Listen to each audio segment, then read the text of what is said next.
નમસ્કાર મિત્રો, આજે આપણે just English by Rathod sir આ ચેનલમાં આજે આપણે ઘણા મિત્રોના એક પ્રશ્ન હતો કે સર ખાલી જગ્યાનું વાક્ય જ્યારે આપેલું હોય, ખાસ કરીને કાળનું, તો આ કાળના વાક્યમાં આપણને કઈ રીતે ખબર પડે કે ખાલી જગ્યાનું જે વાક્ય છે એ એક્ટિવ વોઇસનું છે કે પેસિવ વોઇસનું?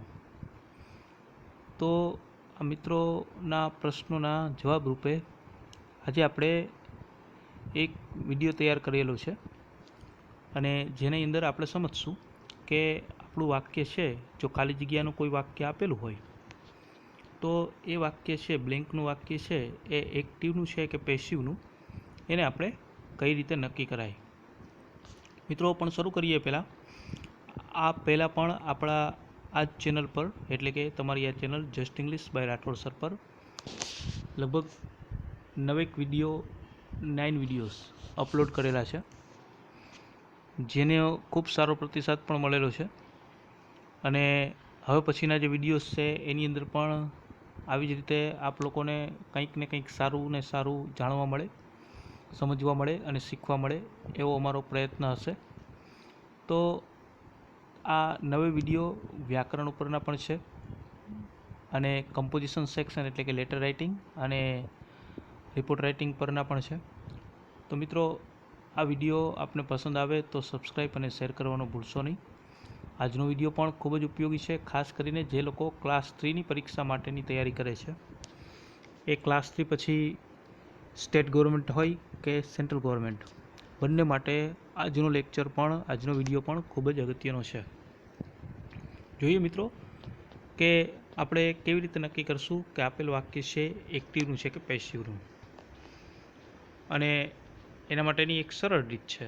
સામાન્ય રીતે આપણે એવું માનતા હોઈએ છીએ કે જે વાક્યની અંદર બાય આપેલું હોય એ વાક્ય પેસિવ વોઇસનું હોય, પરંતુ દરેક વખતે એવું જરૂરી નથી કે જે વાક્યમાં બાય આપેલ છે એ વાક્ય પેસિવ વોઇસનું હોય. સ્કૂલ, શાળા કે કોલેજ લેવલે ઇનિશિયલ સ્ટેજ ઉપર આપણને આવું સમજાવવામાં આવેલ હોય કે વાક્યમાં બાય પછી કર્તા આપેલ હોય તો તે વાક્યને પેસિવ વોઇસનું સમજવું. પરંતુ નહીં મિત્રો, એ સ્કૂલ કે કોલેજ લેવલ હતું, ઇનિશિયલ સ્ટેજ હતું, એક્ટિવ અને પેસિવ વોઇસ આપણે સમજતા હતા એ સ્ટેજ હતું. એની અંદર આપણને એવું કહેવામાં આવતું, પરંતુ એવું નથી. જે વાક્યમાં સબ્જેક્ટ ન હોય એ વાક્યની અંદર બાય પછી સબ્જેક્ટ એટલે કે કર્તા ન લેવાય, અને જો બાય પછી કર્તા ન લેવામાં આવતો હોય તો એ વાક્યમાં બાયની પણ કોઈ જરૂર ન હોય. પરંતુ એનો મતલબ એવો નથી કે એ વાક્ય પેસિવનું ન હોય. બાય સિવાયનું વાક્ય પણ, એટલે કે બાય વગરનું વાક્ય પણ પેસિવનું હોઈ શકે. એટલે જે આપણા મગજમાં શરૂઆતમાં શીખેલ વસ્તુનો ખ્યાલ છે તેને દૂર કરવો જરૂરી છે. પહેલાં તો એટલું સમજી લો કે બાય વગરનું વાક્ય પણ પેસિવ વોઇસનું હોઈ શકે. ચલો જોઈએ, પહેલાં તો એ નક્કી કરીએ કે આ એક્ટિવ અને પેસિવ વોઇસ છે શું. આપણો એક્ટિવ અને પેસિવ વોઇસ ઉપરનો એક વિડીયો આવશે કે જેની અંદર આપણે એક્ટિવ અને પેસિવ વોઇસ, એક્ટિવમાંથી પેસિવમાં કેવી રીતે રૂપાંતર કરવું એ સમજાવવાના છીએ. એ વિડીયોની અંદર તો આપણે એની વિસ્તારપૂર્વક સમજૂતી લેશું જ, પરંતુ આજે વાક્યોને એક્ટિવ કે પેસિવ છે એ નક્કી કરવા માટે આ વિડીયોની અંદર પણ આપણે થોડું જોઈ લઈએ. તો ચાલો શરૂઆત કરીએ આપણા આજના લેક્ચરની. મિત્રો, પહેલી વસ્તુ તો એ સમજો કે એક્ટિવ વોઇસ એટલે શું. એક્ટિવ વોઇસ એટલે જે વાક્યની શરૂઆત કર્તાથી થાય.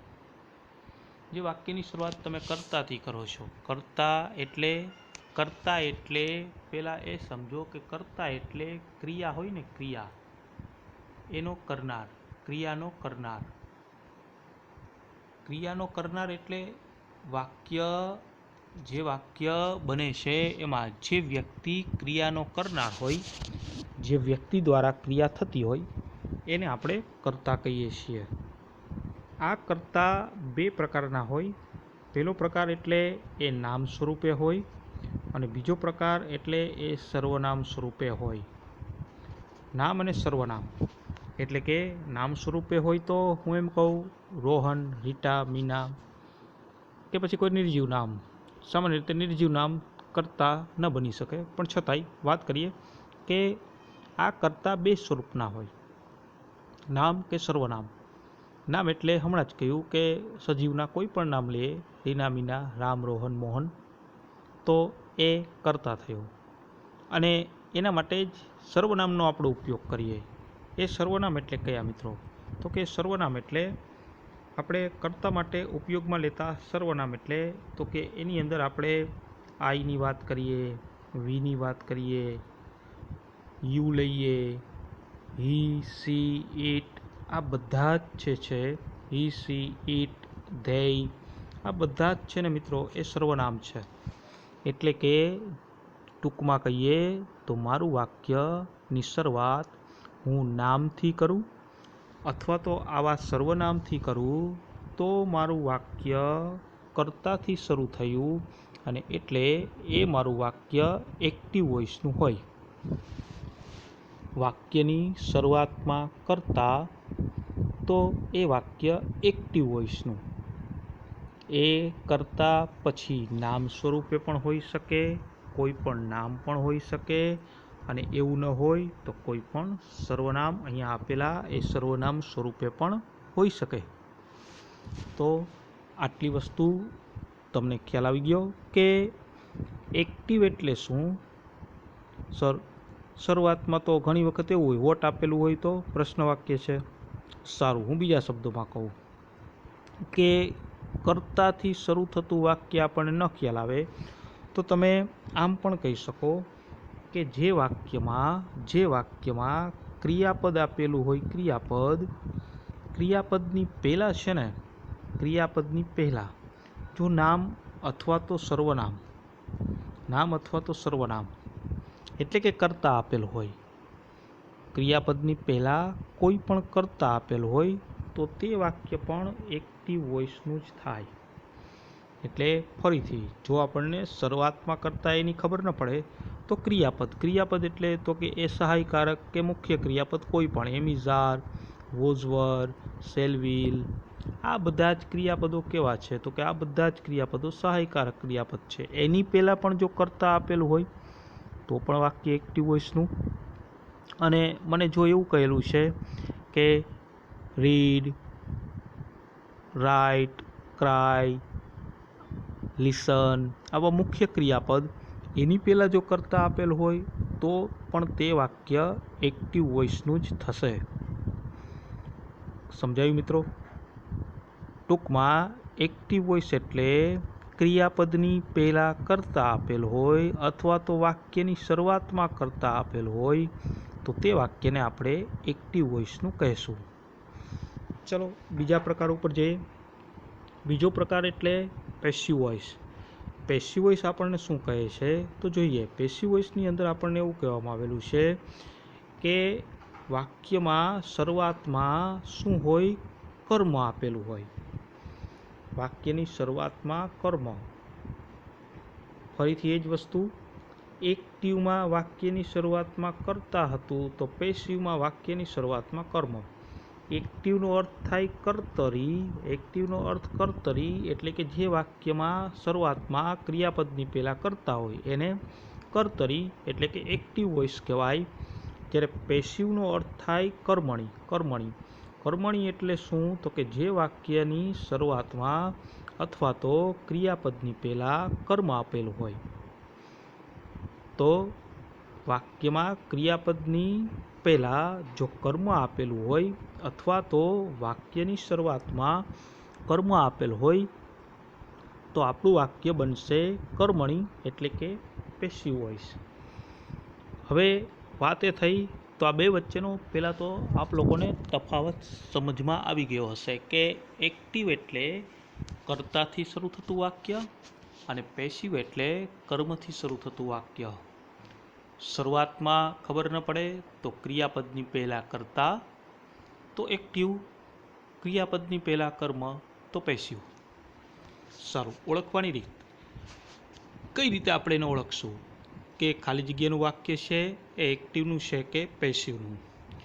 તો મિત્રો, જો ખાલી જગ્યાનું વાક્ય આપેલું હોય તો એ કાળની ખાલી જગ્યામાં બધા જ ઓપ્શન્સની અંદર વિકલ્પમાં આપણને ક્રિયાપદ આપેલા હોય.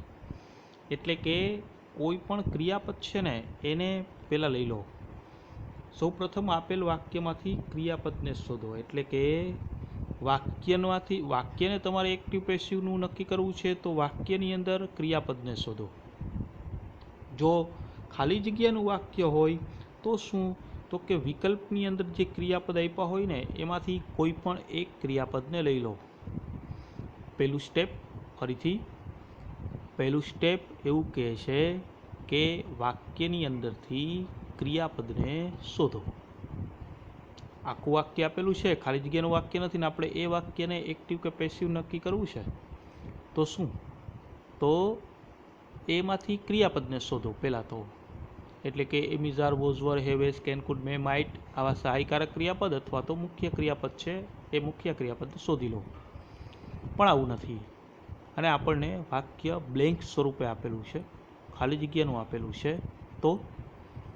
તો મિત્રો, ઓપ્શન્સ છે ને, વિકલ્પ છે ને, એ વિકલ્પની અંદર જ આપણને ક્રિયાપદ આપેલું હોય. આ ક્રિયાપદને પહેલાં શોધી લો. એ ક્રિયાપદમાં તમને જે સહેલું, જેનો અર્થ આવડતો હોય ને એવા એક ક્રિયાપદને પકડી લો. ઇટ મીન્સ પછી ક્રિયાપદની આપણને ખબર પડી ગઈ. ત્યારબાદ શું? તો કે મિત્રો, ત્યારબાદ છે ને આ ક્રિયાપદને, આપણને જે ક્રિયાપદ આપેલું છે એ ક્રિયાપદને વોટ અથવા તો હુમ વડે પ્રશ્ન કરો. જે ક્રિયાપદ આપણને આપેલું છે એને શું? તો એમ કહ્યું કે વોટ અથવા તો હુમ વડે. મેં ઓપ્શન્સની અંદરથી ક્રિયાપદ જોઈ લીધું, મને ક્રિયાપદ ઓપ્શન્સમાંથી મળી ગયું. તો હવે હું શું કરીશ? તો હું એની અંદર એ ક્રિયાપદને વોટ કે હુમથી પ્રશ્ન કરીશ. વોટ એટલે શુંથી પ્રશ્ન અને હુમ એટલે કોને વડે પ્રશ્ન. હું ક્રિયાપદને વોટ કે હુમથી પ્રશ્ન કરીશ એટલે કે શું અથવા કોને વડે પ્રશ્ન કરીશ, એનો મને જે જવાબ મળે એ મને કર્મ મળે. હું એક ગુજરાતીની અંદર વાત કરું કે ભાઈ હું અત્યારે અંગ્રેજી શીખું છું, તો શીખવું એ શું થયું? તો કે ક્રિયાપદ થયું. આ ક્રિયાપદને હું શુંથી પ્રશ્ન પૂછું? શીખવું. શું શીખવું? અંગ્રેજી. તો જે અંગ્રેજી મને મળ્યું ને એ મને કર્મ મળ્યું. શું અથવા કોને વડે તમે પ્રશ્ન કરો? વોટ કે હુમથી પ્રશ્ન કરો ક્રિયાપદને, અને એનાથી આપણને જે જવાબ મળે તે આપણા વાક્યનું કર્મ હોય. આ કર્મ, હવે એ વસ્તુ પણ યાદ રાખો કે આ કર્મ છે ને એ જો આપણા વાક્યમાં ક્રિયાપદની ખાલી જગ્યા આપેલી છે એમાં ખાલી જગ્યાની નિશાની હોય ને, ખાલી જગ્યામાં ખાલી જગ્યાની જે નિશાનીની હોય ને એ નિશાની પહેલાં જો આ કર્મ, આપણે જવાબ જે શોધ્યો એ કર્મ જો આપણને ખાલી જગ્યાની નિશાનીની પહેલાં મળી જાય તો તે વાક્ય આપણું પેસિવનું હોય. આઈ repeat my words. Vote I સે? આઈ સે ધેટ કે વેન આઈ ફાઇન્ડ ધ ઓબ્જેક્ટને મેં શોધી લીધું. નાવ if the object is before a blank, એટલે કે મારું ઓબ્જેક્ટ, મને જે કર્મ મળ્યું એ કર્મ જો ખાલી જગ્યાની નિશાનીની પહેલાં હોય તો ખાલી જગ્યાની નિશાનીની પહેલાં, તો હમણાં જ આપણે શરૂઆતમાં જ જોયું કે ખાલી જગ્યાની નિશાનીની પહેલાં ક્રિયાપદની ખાલી જગ્યા છે તો વાક્યની ખાલી જગ્યામાં આપણે ક્રિયાપદ મૂકવાનું છે. તો એ ક્રિયાપદની પહેલાં કર્મ, તો મારું વાક્ય થશે પેસિવ વોઇસનું. એટલે કે પેસિવ વોઇસનું વાક્ય કેવી રીતે મેં નક્કી કર્યું? ક્રિયાપદને, વિકલ્પમાં આપેલ ક્રિયાપદને શું અથવા કોને વડે મેં પ્રશ્ન કર્યો. આ પ્રશ્નનો જવાબ મને મળે છે એ મારું કર્મ મળે છે. આ કર્મ મારા ખાલી જગ્યાના વાક્યમાં ખાલી જગ્યાની નિશાનીની પહેલાં હોય તો આપેલ વાક્ય પેસિવનું થાય. જવાબ મને શું? હવે જરા જોઈએ કે મને જો જવાબ મળે છે ને એ કર્મ છે ને એ ખાલી જગ્યાની નિશાનીની પહેલાં નથી. જો મળેલ જવાબ છે એ ખાલી જગ્યાની નિશાનીની પહેલાં હોય તો મારું વાક્ય પેસિવ થશે. પણ જે મને જવાબ મળ્યો એ મારા વાક્યના ખાલી જગ્યાની નિશાની છે ને એની પહેલાં નથી પણ પછી આપેલું છે. તો ખાલી જગ્યાની નિશાનીની પછી મને કર્મ મળે તો એ વાક્ય મારું એક્ટિવ વોઇસનું હોય. જોજો મિત્રો, ફરીથી જે વોટ કે હુમથી હું પ્રશ્ન કરું છું ક્રિયાપદને, મને જવાબ મળે છે, મારું કર્મ મળે છે. આ કર્મ ખાલી જગ્યાની નિશાનીની પહેલાં તો પેસિવ, પણ આ કર્મ ખાલી જગ્યાની નિશાની આપેલી છે એના પછી હોય તો એક્ટિવ વોઇસ. એટલે કે કર્મ ક્રિયાપદની પહેલાં તો પેસિવ, પછી તો એક્ટિવ. મિત્રો, આ વસ્તુ પણ યાદ રાખવા જેવી છે. સામાન્ય રીતે તમે વોટથી ક્રિયાપદને પ્રશ્ન પૂછો અને જે જવાબ મળે એ આપણું જે કર્મ મળે એ સામાન્ય રીતે નિર્જીવ કર્મ હોય. નિર્જીવ. ટીચ, શીખવવું. વોટથી પ્રશ્ન પૂછું છું, શું શીખવવું? મને જવાબ મળ્યો ઇંગ્લિશ. તો ઇંગ્લિશ છે એ નોન લિવિંગ નિર્જીવ કર્મ. ન સમજાણું? ફરીથી. સિંગ, સિંગ એટલે ગાવું, ક્રિયાપદ. હું પ્રશ્ન પૂછું શું ગાવું? વોટથી ક્વેશ્ચન કર્યો, મને જવાબ મળ્યો a song. A song it's an non living. બરાબર છે, એ મારું નિર્જીવ કર્મ છે. તો મારો કહેવાનો અર્થ એ છે કે જો તમે વોટથી પ્રશ્ન પૂછો તો જે જવાબ મળે એ નિર્જીવ કર્મ મળે, અને જો તમે હુમથી પ્રશ્ન પૂછે, હુમથી પ્રશ્ન, અને મને જે જવાબ મળશે એ મારું સજીવ કર્મ હોય. એટલે કે એ કર્મ છે ને એ સજીવ હોય. એને આપણે સમજવાનો પ્રયત્ન કરીએ. મેં કહ્યું I am teaching you. I am teaching you. હું તમને શીખવી રહ્યો છું. વોટથી પ્રશ્ન પૂછશું ટીચિંગને. ટીચિંગ એટલે શીખવવું. શું શીખવવું? There is no answer. આ વાક્યમાં મને જવાબ જ નથી મળતો. એટલે કે વોટથી ક્વેશ્ચન કરીશ તો મને કોઈ જવાબ નથી. એનો મતલબ એમ કે વોટથી પૂછાયેલા પ્રશ્નનો જવાબ નથી. એટલે વોટથી પૂછવાથી મળતું કર્મ છે એ આ વાક્યમાં નથી. પરંતુ હવે હું એને હુમથી પ્રશ્ન પૂછું છું. ટીચિંગ. ટીચિંગ એટલે શીખવવું. મારું વાક્ય આવું હતું. ફરીથી યાદ રાખો. આઈ am teaching you now. Teaching એટલે શીખવવું. વોટથી પ્રશ્ન પૂછું છું, મને જવાબ નથી મળતો. તો હવે હું હુમથી ક્વેશ્ચન કરીશ. કોને? ટીચિંગ એટલે શીખવવું. કોને? કોને? આઈ એમ ટીચિંગ યુ. તમને. યુ એટલે તમને. તો એ યુ છે ને એ મારું કર્મ મળ્યું. આ યુ એટલે તમને, તમને એટલે સજીવ. આ યુ એટલે સજીવ માટે લીધેલું છે. તો અહીંયા હું તમને એ સમજાવવા જઈ રહ્યો છું કે જો તમે ક્રિયાપદને વોટથી પ્રશ્ન કરો તો નિર્જીવ કર્મ મળે, અને જો તમે આ જ ક્રિયાપદને હુમથી ક્વેશ્ચન કરો, પ્રશ્ન કરો તો સજીવ કર્મ મળે. મારી તમને લોકોને એ સલાહ છે કે બહુ ઉતાવળ કરી જવાબ મૂકવાની ઉતાવળ ન કરો, અને ક્રિયાપદને વોટ અને હુમ બંનેથી પ્રશ્ન પૂછો અને કર્મ મેળવવાનો પ્રયત્ન કરો.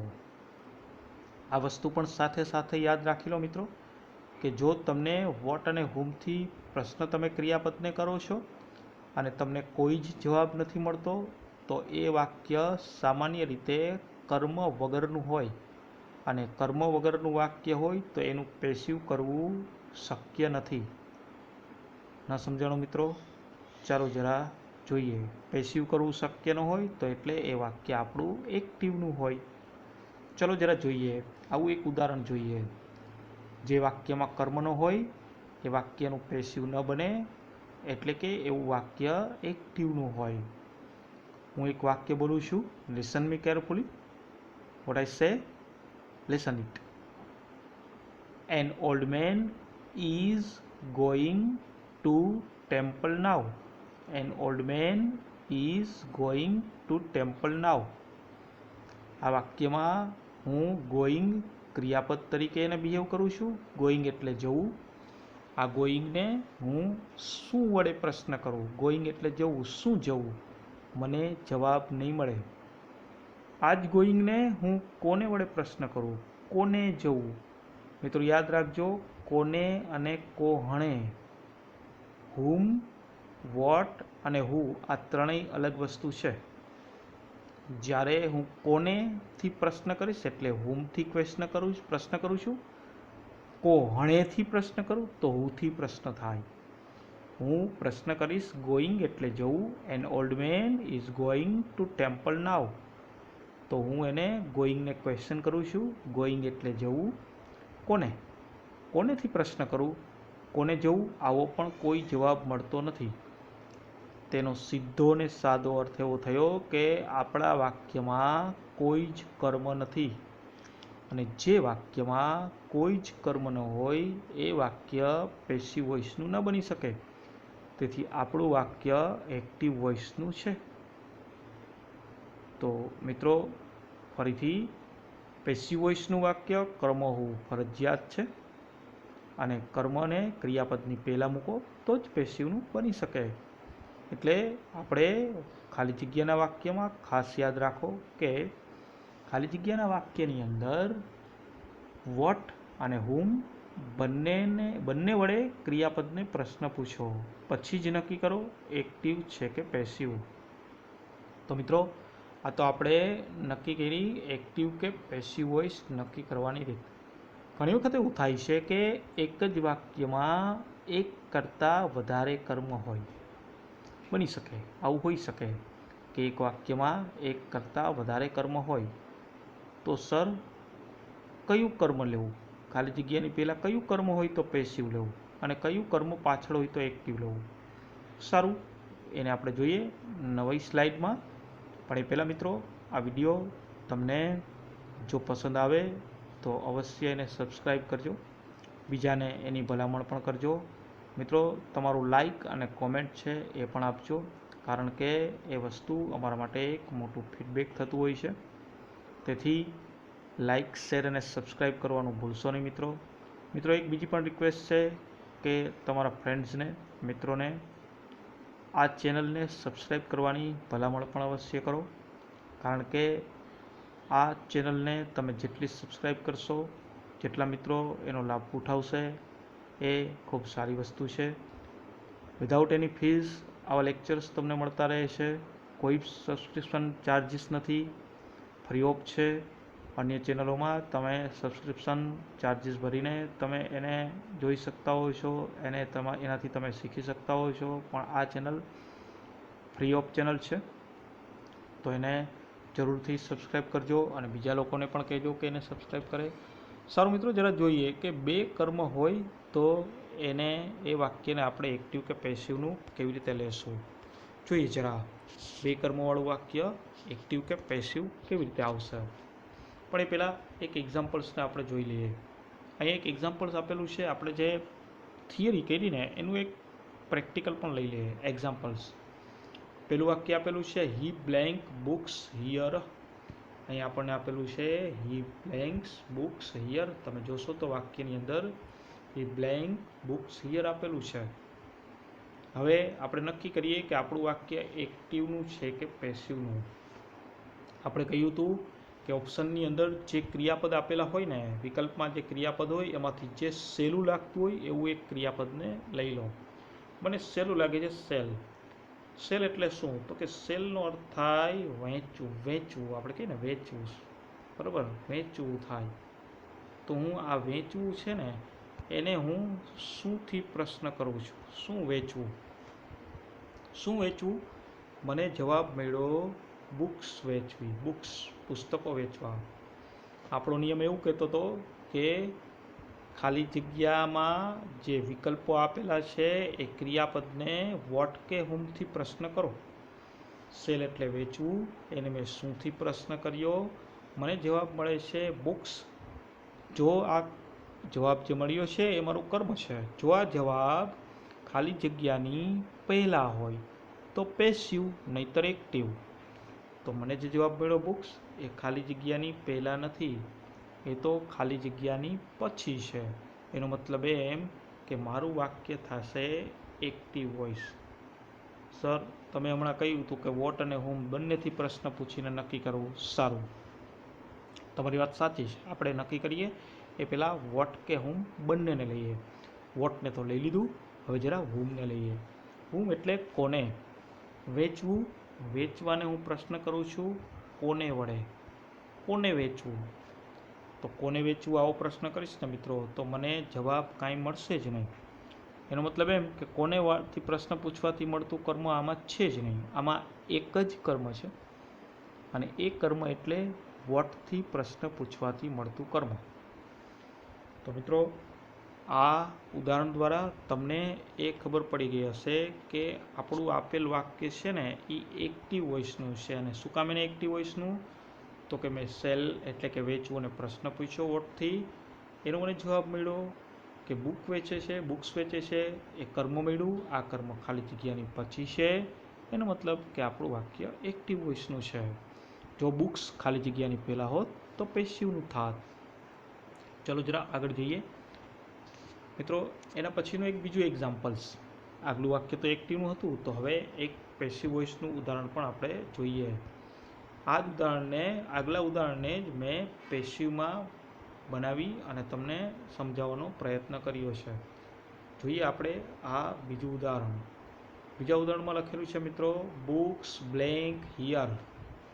બુક્સ બ્લેન્ક હિયર એટલે કે મારે હવે નક્કી કરવું છે કે એક્ટિવનું છે કે પેસિવનું. મારો નિયમ એવું કહે છે ઓપ્શન્સની અંદર જેટલા ક્રિયાપદ છે એની અંદરથી સહેલું ક્રિયાપદ સેલ એને લઈ લો. એનો અર્થ કરો સેલ. સેલનો અર્થ થશે વેચવું. આગલી સ્લાઇડમાં પણ આપણે જોયું હતું વેચવું, બરાબર.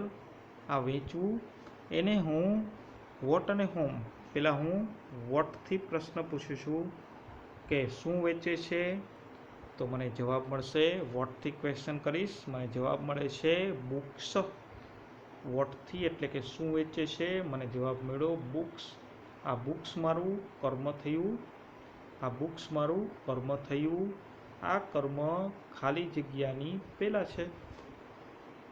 સાહેબ હોમથી ક્વેશ્ચન કરીએ. હોમ એટલે વેચવું. કોને વેચવું એનો જવાબ જ મને નથી મળતો. એનો મતલબ હોમવાળું કર્મ નથી, પરંતુ આ વાક્યમાં વોટવાળું કર્મ આપેલ છે. તો હવે શું? તો હવે જોઈએ કે વોટથી ક્વેશ્ચન કરું છું, મને કર્મ મળ્યું. કર્મ ખાલી જગ્યાની પહેલાં, તો મારું વાક્ય થશે પેસિવ વોઇસનું. એટલે કે આ વાક્ય થયું પેસિવ વોઇસ. મિત્રો જરા નોંધ કરો, વાક્યને જુઓ. આ વાક્યમાં ક્યાંય બાય આપેલ નથી. આ વાક્યમાં બાય આપેલ નથી, છતાં પણ આપણું વાક્ય પેસિવનું છે. સાવ સહેલી મેથડ છે પેસિવ વોઇસ નક્કી કરવાની. મેં વોટથી પ્રશ્ન કર્યો, મને જવાબ મળ્યો બુક્સ. આ બુક્સ ખાલી જગ્યાની પહેલાં છે, જેથી મારું વાક્ય થયું પેસિવ વોઇસનું. કારણ કે બુક્સ એ કર્મ છે અને કર્મ ખાલી જગ્યાની પહેલાં, તો આપણું વાક્ય પેસિવ વોઇસનું હોય. બીજું એ પણ નોંધવા જેવું હતું કે આપણે એવો ખ્યાલ હતો કે જે વાક્યમાં બાય આપેલ હોય એ વાક્ય જ પેસિવ વોઇસનું થાય, પરંતુ અહીં એવું નથી. આ વાક્યમાં બાય નથી આપેલ, છતાં પણ આપણું વાક્ય પેસિવ વોઇસનું છે.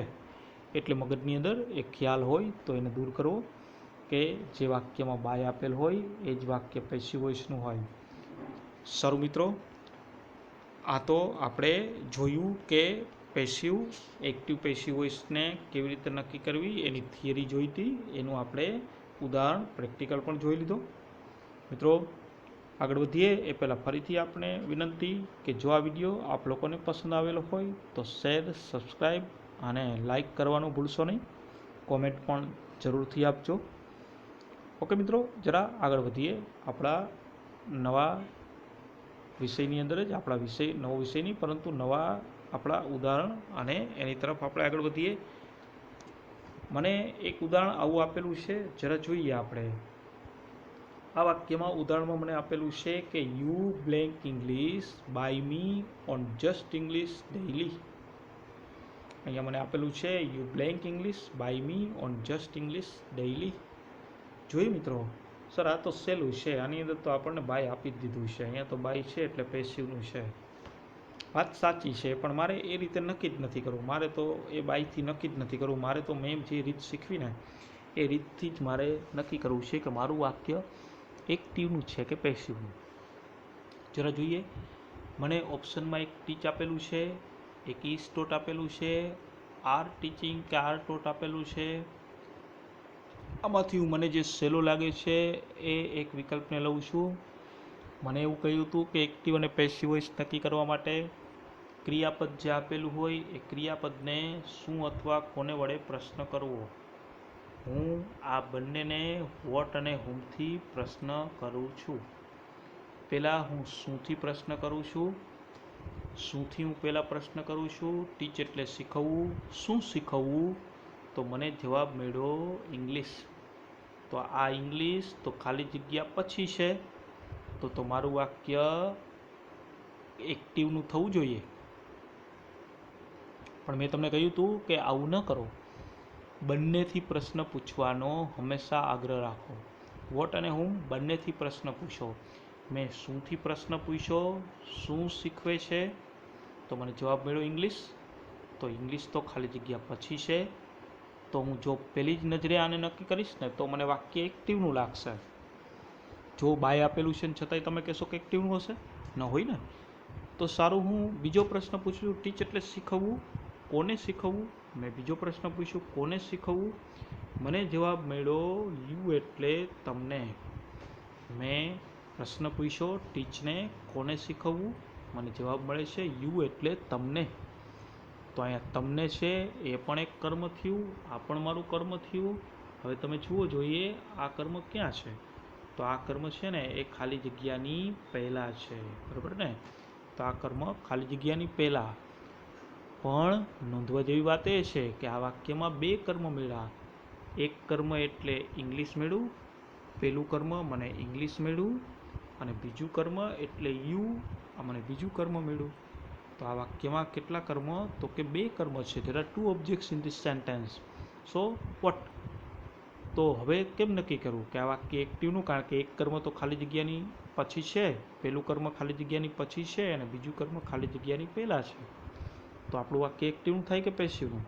તો મિત્રો યાદ રાખો કે જો વાક્યમાં એક કરતાં વધારે કર્મ હોય, આને દ્વિકર્મી કહેવાય, દ્વિકર્મી વાક્ય. જો વાક્યમાં એક કરતાં વધારે કર્મ હોય તો એમાંથી કોઈ પણ કર્મ જો બ્લેન્કની નિશાનીની પહેલાં હોય, ખાલી જગ્યાની નિશાનીની પહેલાં હોય, તો પણ તે વાક્ય પેસિવનું જ થાય.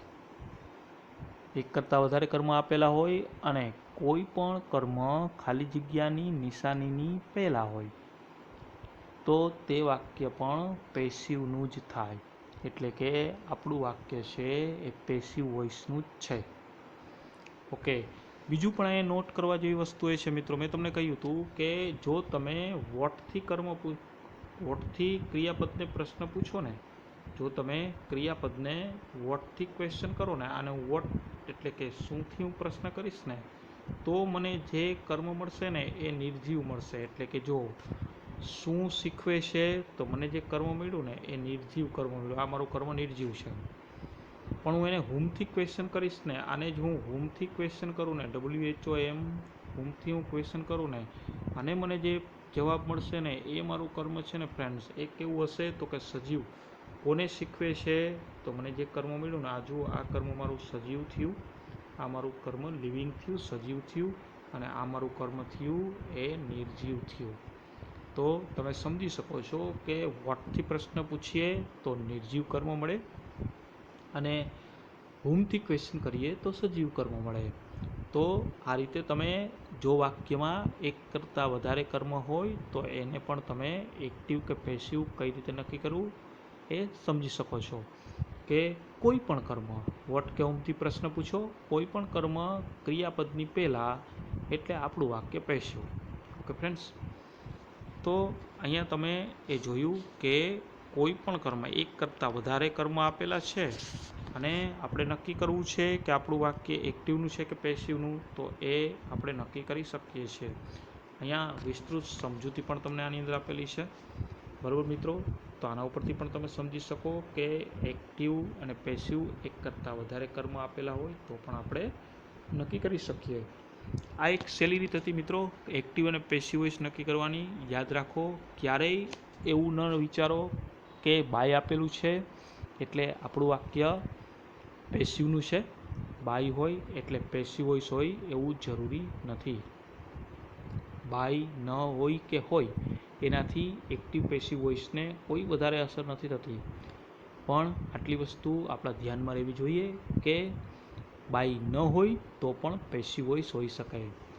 સારાંશ કહીએ તો એક્ટિવ અને પેસિવ વોઇસ ઓળખવું અઘરું નથી. શું કરવાનું? ક્રિયાપદની ખાલી જગ્યા હોય તો વિકલ્પમાં જે ક્રિયાપદ છે એને શું અથવા કોને વડે પ્રશ્ન કરો.